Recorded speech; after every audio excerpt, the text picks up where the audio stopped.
The arrival of the steamer colony in Manila on November 3, 1896, brought too much jubilation on the part of the friars and the Spaniards, as the leader of the Revolution could now be made to answer for a crime he committed against the Spanish government.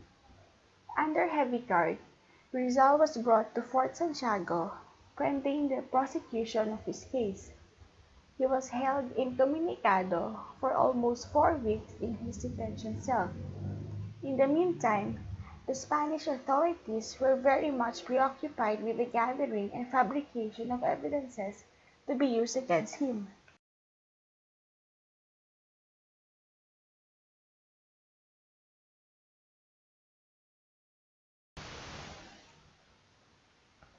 The preliminary investigation.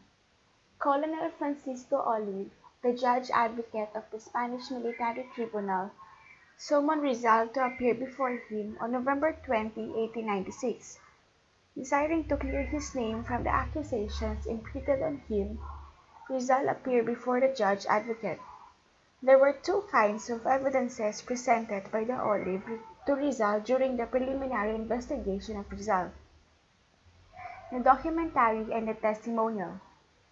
The documentary evidences were culled from the following: the letters of Antonio Luna, Marcelo H. del Pilar, Carlos Oliver, and Rizal himself, poems of Kundiman and Hymn to Talisay, and transcript of speeches of Emilio Jacinto and Jose T. Santiago. On the other hand, the testimonial evidence against Rizal consisted of oral statements of people who had been associated with him, like Jose Dizon, Deodato Arellano. 6 days after the preliminary investigation, Colonel Olive transmitted his report of the case to Governor Ramon Blanco for appropriate action on November 26, 1896. Blanco then appointed Captain Rafael Dominguez as a special judge advocate to evaluate the case. The general concluded that a prima facie case exists against Rizal.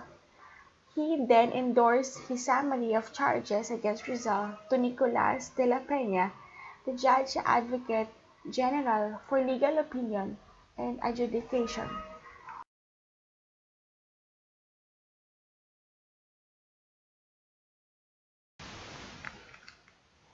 On December 8, 1896, Rizal was informed by the Judge Advocate General to choose his counsel, as his arraignment was set on December 11. A roster of military officers was presented to him, where he could select his defender. After going through the list, Rizal chose Luis Taviel de Andrade, the brother of Jose Taviel de Andrade, who was his bodyguard during his 6-month stay in Calamba 4 years ago. The information of charges was read to Rizal on December 11, 1896, in the presence of his defense counsel. He was accused of the complex crime of rebellion, as he was the principal organizer and the living soul of the insurrection. The founder of societies, periodicals, and books dedicated to the fomenting and propagating the ideas of rebellion. He pleaded not guilty to the crime charged against him, and did not even question the jurisdiction of the military tribunal on his case, considering that the 8 provinces that started the revolution were under the martial law.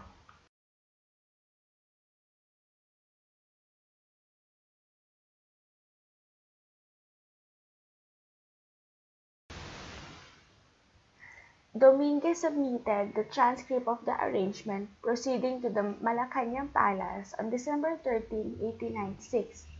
By this time, General Camilo de Polavieja relieved Governor Blanco. With Blanco as governor, Archbishop Nozaleda and the Dominicans felt that Rizal would be absolved from the accusation against him. Their gut feeling stemmed from the fact that Blanco did not believe that Rizal was a traitor. With Polavieja into the gubernatorial office, Rizal's fate had been sealed.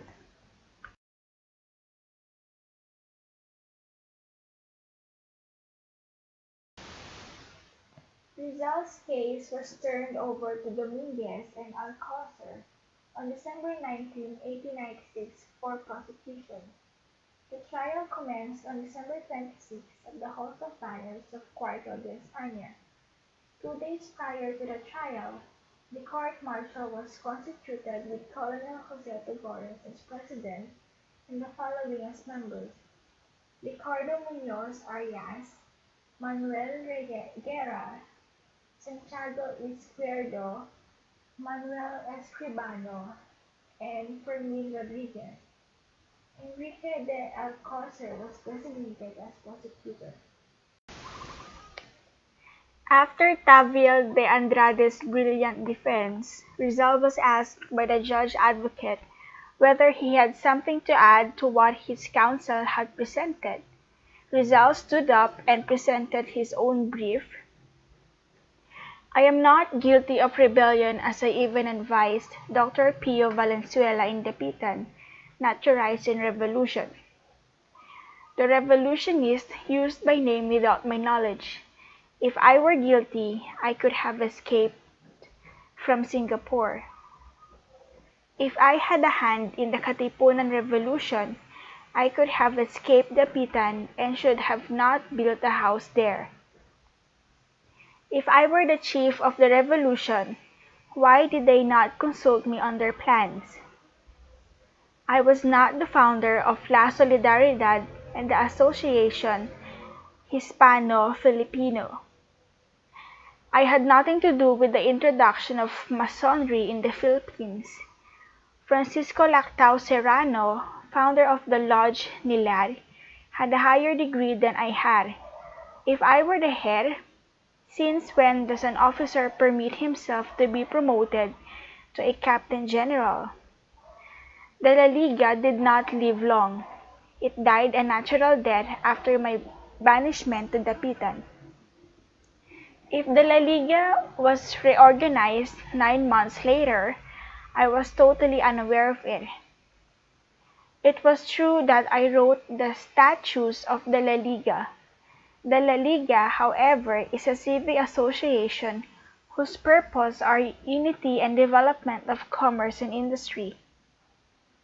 While it was true that there were some bitter statements in my letters, it was because they were written when my family was being persecuted, being dispossessed of their houses and